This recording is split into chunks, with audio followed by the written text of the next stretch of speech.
Bienvenidos y gracias por atender a mi presentación sobre los tres ladrones o Gaston, Ratchins, Camberley o Don Chin Kang. Los tres ladrones son unos extras interesantes y de quien genuinamente me sorprende el trato que Taipei les anda dando en la actualidad de la novela. Pero ese es un spoiler que no profundizaré ahora mismo. Seguramente casi no te acuerdas de ellos, no los vimos desde la primera temporada ya en el 2016, por lo que tuvimos que esperar 8 años para volver a saber de ellos en el anime. Pero ya que han vuelto en esta tercera temporada y andan jugando un rol medianamente importante, creo que es bueno dedicarles este video. En este PowerPoint te contaré sobre la historia de ellos previo al anime, sus motivaciones para su cambio y cuál es el futuro que les aguarda. Si bien sabemos algo de la época en la que estos tres ladrones empezaron a delinquir en los barrios bajos de Lugúnica, para el fines de este video empezaremos por la historia personal de cada uno. No se sabe mucho de la historia de Camberley. Él es el enano del grupo y si bien parece un niño, en realidad es un hombre adulto que es de la raza de los enanos y por eso su estatura. De hecho, cuando conocería al mago de la facción de Fell, el mago eso haría provecho de su raza para acercarse a él y robarle. Como les digo, no se sabe casi nada de su pasado previo al episodio 1, así que por ahora lo dejaremos así. En cuanto a Gastón, recuerdo haber leído que él en el pasado era un cocinero, pero que por alguna razón terminó en los barrios bajos de Lugúnica. Diría que del trío es el más bueno y alguien que solo necesitaba una oportunidad de mostrar que es una buena persona. Eso porque desde que Fell le dio trabajo, ha demostrado ser alguien con más predisposición al cambio, a diferencia de sus compañeros. Pero ya llegamos a Ratchins, y de quien considero que es el más interesante del trío. Verán, Ratchins es un tipo con una historia peculiar. Se sabe que él no nació ni creció en los barrios bajos de Lugúnica, sino que en realidad es un noble que huyó de casa por alguna razón, y decidió asentarse en los barrios bajos. Lo más interesante es que ya sabemos quién es su padre. Este es un noble que ya salió en el anime, y les soy sincero, no sé si clasificarle identidad de su padre como un spoiler, pero si te interesa saberlo lo comentaré libremente en la sección final de este video. En esa sección puedo explayarme sin problemas. Pero volviendo al tema de Ratchins, lo más interesante del caso es que su padre no intentó buscarlo para traerlo de vuelta, y aun cuando parece que su progenitor y él tienen una relación tumultuosa, hay otro detalle que hace más raro esta relación, y es el hecho de que aunque parece que se odien y se detesten, aún así se sabe que Ratchins todavía tiene una forma de contactarse con su padre. Pero claro, él no quiere usarlo para nada. Se sabe que cuando Ratchins llegó a los barrios bajos la pasó muy mal los primeros días, de no ser porque Camberley mandó a Gastón a reclutarlo y ayudarlo. Desde entonces los tres ladrones se hicieron inseparables y han estado en las buenas y en las malas juntos. Parece que a diferencia de los demás ladrones del área, ellos no se llevaban mal con Fell en aquellos días en los que ella vivía en los barrios bajos. Prueba de ello es que nunca se mencionan las historias secundarias de que ellos hayan intentado hacerle daño, a diferencia de otros ladrones de la zona. Se reveló una historia secundaria que 3 o 4 meses antes de la llegada de Subaru al mundo de Lugúnica, se descubrió que los ladrones fueron encarcelados temporalmente por un incidente. Un político del país vecino de Lugúnica, Bolasha, hablo del país de Bolasha, había venido a buscar refugio en el país y en su paso por la capital contrató un grupo de ladrones para que vigilen los movimientos de una persona que lo perseguía. Por alguna razón este grupo de ladrones creyó que podrían asaltar a la persona que tenían que vigilar.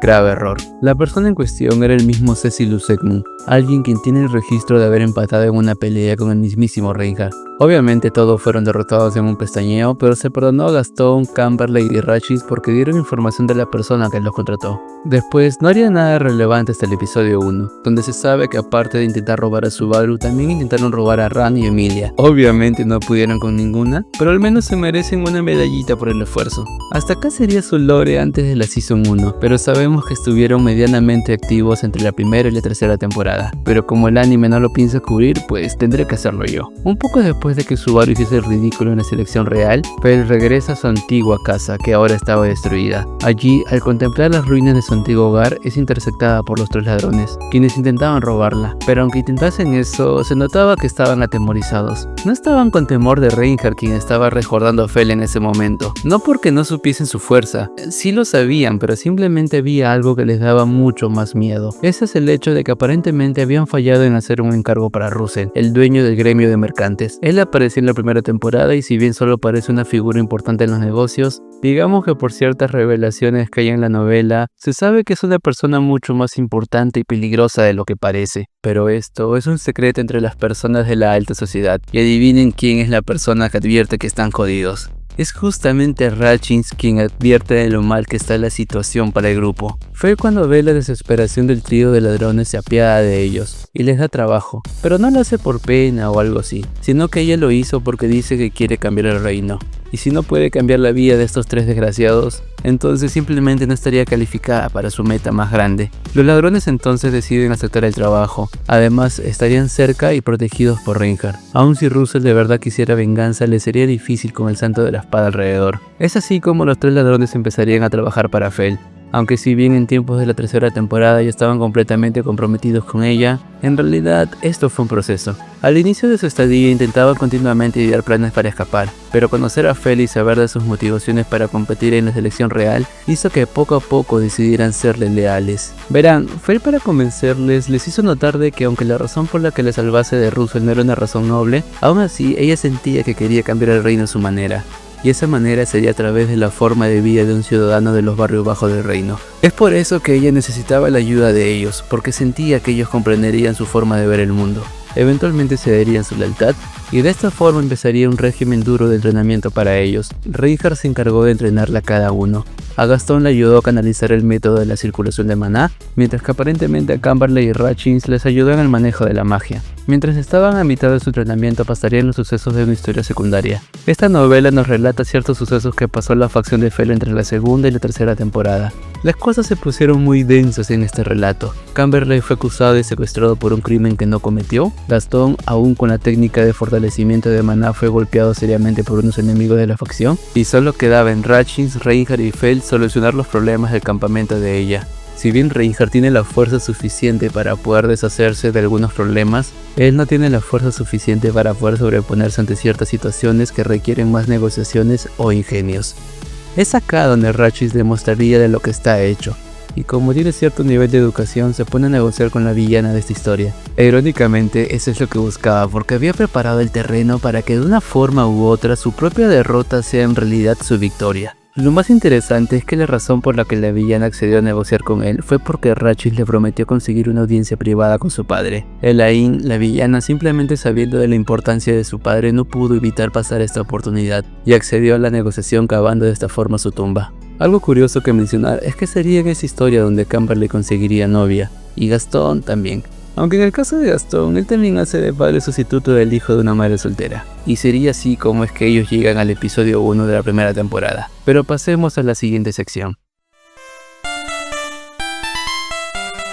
La verdad, al inicio no tenían muchas habilidades y prueba de eso es que fueron vencidos por Subaru en un bucle fallido. Y aunque soy consciente de que a día de hoy han conseguido potenciar sus habilidades, digamos que en la gran escala de fuerza universal de Re:Zero no son la gran cosa. Claro, sigue siendo admirable que unos buenos para nada hayan refinado sus poderes. Gastón, por ejemplo, consiguió dominar el flujo de maná y eso le sirvió para parar una espada de Gula. Pero si bien le sirvió, hay que recordar que a Leigh Batenkaitos le gusta jugar con su presa, por lo que puede que esa hazaña de Gastón en realidad no hubiera pasado si es que el arzobispo se ponía serio. También vimos que ha mejorado su capacidad de combate, pero no a niveles extraordinarios, sino a niveles que le pueden permitir tomar por sorpresa a personas como Subaru o Aldebarán. En cuanto a Camberley, tiene una protección divina que no le sirve en combate, pero sí le sirve con las nenas. Él tiene el poder de ser extremadamente habilidoso en la cama. Se dice que es tan habilidoso que cuando él va a los prostíbulos son las meretrices quienes pagan por sus caricias, y tiene el apodo de Playboy del Distrito Rojo. No sabemos a ciencia cierta si tiene algo de habilidad con la magia, pero sí lo vimos usar un Metia dejado por el Chick, en el cual pedía una gran cantidad de maná al usuario.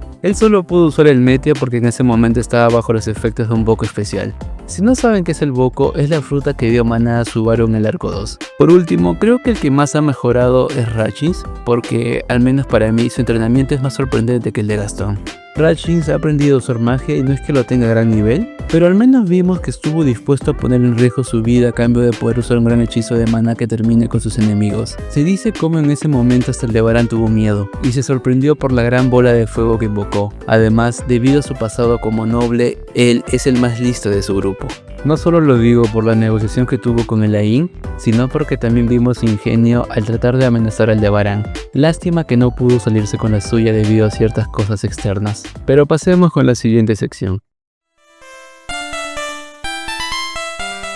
No hay mucho misterio en cuanto a su posición en las escalas de poder, siguen siendo débiles, aún con el entrenamiento que recibieron, pero pueden volverse muy difíciles de lidiar cuando comprometen su vida en algo. Eso fue lo que pasó en un incidente reciente en la novela, incidente que andaré un poco en breve. En resumen, son más fuertes que Subaru, pero todo el mundo en Re:Zero también lo es.